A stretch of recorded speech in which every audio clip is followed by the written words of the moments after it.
Kas teie teate ilusat eestikeelset sõna tohuvabohu? Kes teab? Päris paljud. Ma õppisin selle sõna mõni aasta tagasi. See tohuvabohu tuleb tegelikult otse piiblist, kohe piibli algusest. Sealt, kus on piibli kirjeldus sellele, kuidas see kõik, see maailm alguse sai. Seal öeldakse, et maa oli tühi ja paljas ja heebrea keeles seal on sõna tohuvabohu. Tegelikult see tähendab suurt segadust. Seda võib tõlkida ka nii, et on tühjus. Kas siis segadus, mis on juba nii segadus, et ei olegi enam mitte midagi.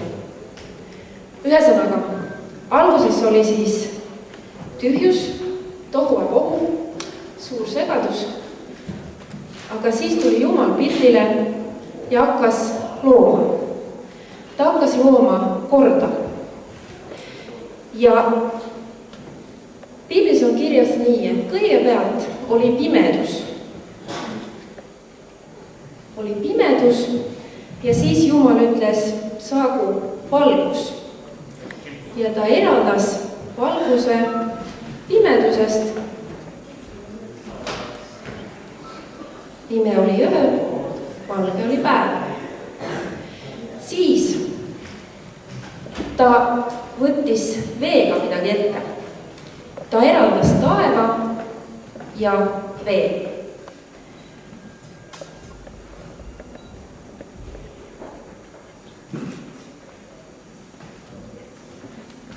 Seni oli Jumal suht rahul oma tegudega. Ta alati vaatas ja tõdes, et päris hea. Siis ta tahtis teha vahet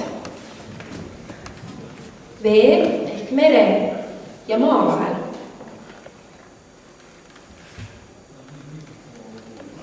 No maa oli kuidagi igavat värvi ja ta ütles, et tulgu siis erinevad taimed, lilled, puud, põõsad, kõik. Hakkagu need kasvama.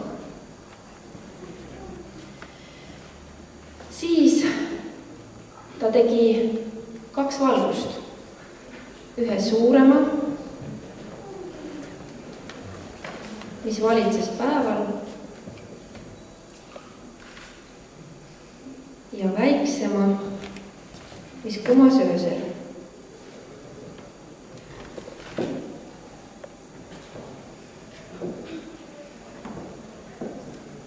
Ja jälle ta vaatas kõike seda, mida ta oli teinud ja arvas, et see oli päris hea. Aitäh Lisette. Lisettele võime aplausi teha.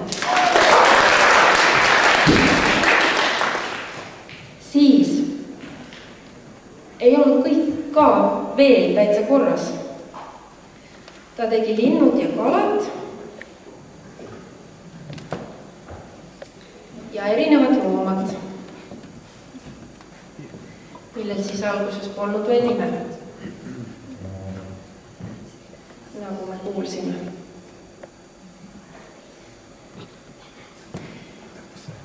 Ja siis ta tegi inimese. Inimese ta lõi oma näo järgi ja puhus inimesse elava hinge.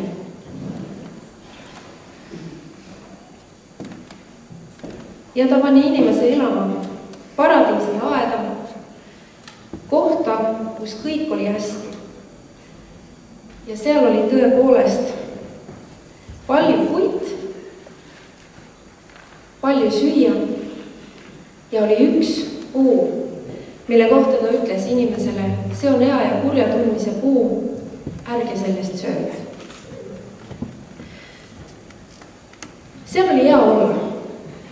Inimene elas seal, mees ja naine, ja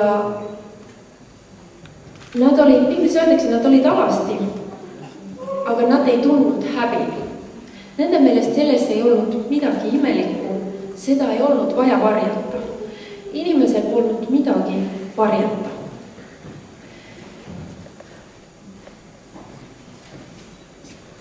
Elati üks koos teine teisega ja koos Jumalaga ja kõik oli korras.